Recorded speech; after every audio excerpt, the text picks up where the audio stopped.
বন্ধু-বান্ধৱীসকল আজি এটা নতুন কাম হাতত লৈছোঁ। নতুন কাম মানে বহুত দিন পিছত যোৱা বছৰ গৰমৰ দিনতে এটা কটন কাপোৰৰ পিচ অনাইছিলোঁ। মানুহজনে বোলে কুৰ্তি এটা চিলাম, থলো এতিয়া মানে ভাবিছোঁ নহয় এইবাৰ মই নিচিলালে মানে এনেকৈ কাপোৰটো থাকিয়ে যাব।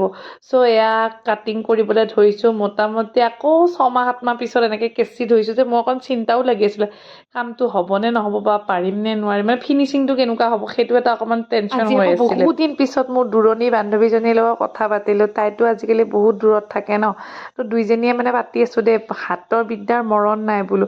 আপোনালোকে আকৌ ভিডিঅ'টো চাই নাভাবিব যে এইজনীয়ে নকৰা কামেই নাই, সঁচাকৈ মোৰ তেনেকুৱা হৈছে। মোৰ মানে কিবা এটা বস্তু নতুনকৈ বনাবলৈ পালে, সৃষ্টি কৰিবলৈ মনটোত বহুত ফূৰ্তি লাগে। হাতেৰে বনোৱা এম্ব্ৰইডাৰীয়ে হওক, কাপ মানে যেনেকুৱা বিউটিচিয়ানৰ কামবিলাক যে মই ইমান ভাল পাওঁ। নিজে সাজি কাচি তেনেকৈ নাথাকোঁ যদিও কেতিয়াবা পাৰ্টি চাৰ্টি হ'লে সাজো, বাট আনক সজাই যে মই কিমান ভাল পাওঁ নহয়। আগতে এতিয়াও কৰোঁ, কিন্তু আগতকৈ বহুত কমি গ'ল বিউটিচিয়ানৰ কাম। আৰু এতিয়া টপটো চিলাই আছোঁ। ফাইনেল লুকটো এয়া চাওক, ফাইনেল লুকটো চাওকচোন। বহুত দিন পিছত চিলাইছোঁ যদিও মই কিন্তু বহুত সন্তুষ্ট, মানে ভাল লাগিছে। ভণ্টিকো ফটো মাৰি দেখালোঁ, তাৰপিছত আপোনালোককো দেখালোঁ। ফিনিচিংটো মজা হৈছে, মানে মই বহুত ভাল পাইছোঁ।